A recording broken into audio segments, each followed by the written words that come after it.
എല്ലാവർക്കും ഇന്നത്തെ നോമ്പ് എങ്ങനെയുണ്ടായിരുന്നു? അപ്പോൾ റംലാൻ കുക്കിംഗ് സീരീസിലെ ഇന്നത്തെ സ്പെഷ്യൽ ഏത്തപ്പഴം വെച്ചിട്ട് ഉന്നക്കായാണ്. അപ്പോൾ നമുക്ക് കുക്കിംഗ് സ്റ്റാർട്ട് ചെയ്താലോ? അപ്പോൾ ഫസ്റ്റ് തന്നെ ഞാനിവിടെ 2 ഏത്തപ്പഴമാണ് എടുത്തിരിക്കുന്നത്. അത് നമുക്ക് പുഴുങ്ങാനായിട്ട് വെക്കാം. അത് പുഴുങ്ങി വരുന്ന സമയം കൊണ്ട് നമുക്ക് ഫില്ലിങ്സ് തയ്യാറാക്കാം. ഒരു പാൻ വെച്ച് പാൻ ചൂടായി വരുമ്പം നമുക്കതിലേക്ക് നെയ്യ് ഒഴിച്ചു കൊടുക്കാമേ.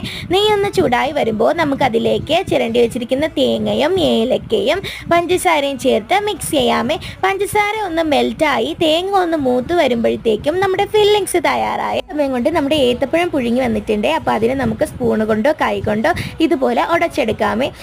ചൂട് നോക്കിക്കൊള്ളണം, ഇല്ലെങ്കിൽ എന്നെ പോലെ കൈ പൊള്ളിപ്പോവുക. അപ്പോൾ നമുക്ക് ശകലം നെയ്യ് തേച്ച് ഇതിൽ വീഡിയോയിൽ കാണുന്നത് പോലെ നമുക്ക് ഫില്ലിങ്സ് വെച്ച് ഓരോ ഉന്നക്കായായിട്ട് നമുക്ക് പിടിച്ചെടുക്കാമേ. ഇനി എന്താ ഫ്രൈ ചെയ്തെടുക്കേണ്ട? ഒരു പാൻ വെച്ച് പാൻ ചൂടായി വരുമ്പോൾ വെളിച്ചെണ്ണ ഒഴിച്ച് നമുക്ക് ഓരോ ഉന്നക്കായായിട്ട് ഫ്രൈ ചെയ്തെടുക്കാമേ. അപ്പോൾ നമ്മൾ ടേസ്റ്റി ആയിട്ടുള്ള ഉന്നക്കായ ഇവിടെ റെഡിയായി. Seriously super taste